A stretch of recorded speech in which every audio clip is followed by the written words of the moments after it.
संसद का मानसून सत्र समाप्त हो गया। कैसा रहा ये सत्र, कितना कामकाज हुआ, इस पर बात करने के लिए इस वक्त हमारे साथ हैं लोक जनशक्ति पार्टी रामविलास के सांसद अरुण भारती जी। अरुण जी, मैं आपसे समझना चाहूँगा, बहुत हंगामेदार रहा यह सत्र, कितना कामकाज हुआ, कैसे देखते हैं आप? देखिए, पहली बार का सांसद होने के नाते मैं चाहता था कि मैं अपने क्षेत्र से मेरे क्षेत्र के जितने उन सभी की आवाज़ को मंच मिले, उन सभी की जो समस्याएं हैं उसको मैं सदन के पटल पर रखूँ, अपने सवालों के माध्यम से, जीरो आवर के माध्यम से, 377 के माध्यम से, प्राइवेट बिल्स के माध्यम से। मगर विपक्ष ने जिस तरह से हंगामा किया, मेरी चिंता यह है कि मैं अपने क्षेत्र में लोगों के सामने जब जाऊंगा और मुझसे सवाल पूछेंगे कि सदन में आप कौन से सवाल हमारे उठाते हुए दिखे, आपने हमारे किन मुद्दों को जीरो आवर के माध्यम से उठाया, कौन से प्राइवेट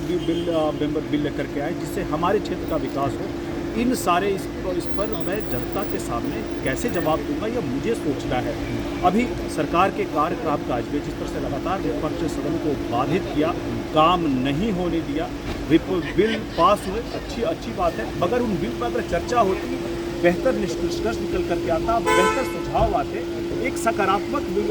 विपक्ष का भी उसमें योगदान रहता तो समझ में आता। मगर जिस तरह से विपक्ष ने लगातार सदन को बाधित किया मात्र इसलिए क्योंकि लाभ मिल सके, ये सरासर गलत है। सर, आप जो पहली बार के सांसद हैं उनका आकलन अपने परफॉर्मेंस, अब उनके प्रदर्शन के आधार पर होगा। इसीलिए हमारे लिए ज़रूरी है कि सदन के हर सत्र में हम मौजूद होकर के अपने क्षेत्र की जनता की आवाज़ को उठाएं, और इस बार यह मौका सर कैसे देखते हैं, सरकार की तरफ से कहा जा रहा है कि भाई 10 से ज़्यादा विधेयक पास हुए, लेकिन JPC को भी भेजा गया, आपको लगता है कि लेकिन अगर चर्चा होती है इस पर और ज़्यादा लाभकारी होता, लोगों को पता चल पाता कि किसी भी विधेयक पर चर्चा होना उसको एक समग्र बनाता है, क्योंकि आप उसके विपक्ष की बात करते हैं और सरकार की तरफ से जो सांसद उनके सुझाव आते हैं, विपक्ष के सांसद उनके सुझाव आते हैं, जो बिल तैयार होता है वो समग्र होता है, सभी के उसमें अलग अलग एडवाइसेस, अलग अलग इसमें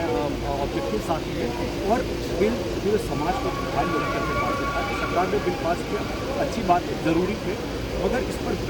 बेहतर चर्चा होती है, विपक्ष इसमें पार्टिसिपेट करना तो बेहतर नतीजे आता है। सर, पूरा सत्र करीब वार्ताओं को अगर आप देखें, पूरा हंगामा चलता रहा, आपको लगता है कि संसद की कार्रवाई पे बहुत पैसे खर्च होते हैं, अगर ज़्यादा इसका लाभ हो पाता, ज़्यादा डिस्कशन हो पाता, चर्चा हो पाता, तो शायद बेहतर होता। एक ये भी चिंता का विषय है, सत्र ना चलना, विपक्ष मैं इसे एक साजिश मानता हूँ। मैं सदन में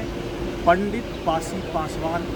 उत्तर प्रदेश में जो पंडित पासी पासवान है उनकी बात को उठाना चाहता था, लेकिन साजिश के तहत अखिलेश यादव जी ने बात को नहीं उठाने दिया, साजिश के तहत राहुल गांधी जी ने बात को नहीं उठाने दिया, इन्होंने सदन को बाधित करके रखा। आज उत्तर प्रदेश में जिस तरह से यही लोग पासी पासवान समाज, पंडित समाज, दलित समाज को प्रताड़ित करने का काम कर रहे हैं, इस बात को सदन में रहकर रख करके मैं अखिलेश यादव जी को और राहुल गांधी जी को एक्सपोज करना चाहता था, लेकिन उन्होंने जो सदन में बात नहीं रखने दी, सदन को लगातार बाधित किया, मैं अपनी इस बात को नहीं रख पाया। अब मैं वापस उत्तर प्रदेश जाकर के जनता के बीच में जा रहा हूं, लेकिन मुझे पूर्ण विश्वास है कि उनके बीच जाकर के मैं अगली बार कैसे सदन में उनकी बात को उठाऊं, इस बात का भरोसा लेकर के मैं सदन में अगली बार जब शीतकालीन सत्र शुरू होगा तब मैं जरूर रखूँगा।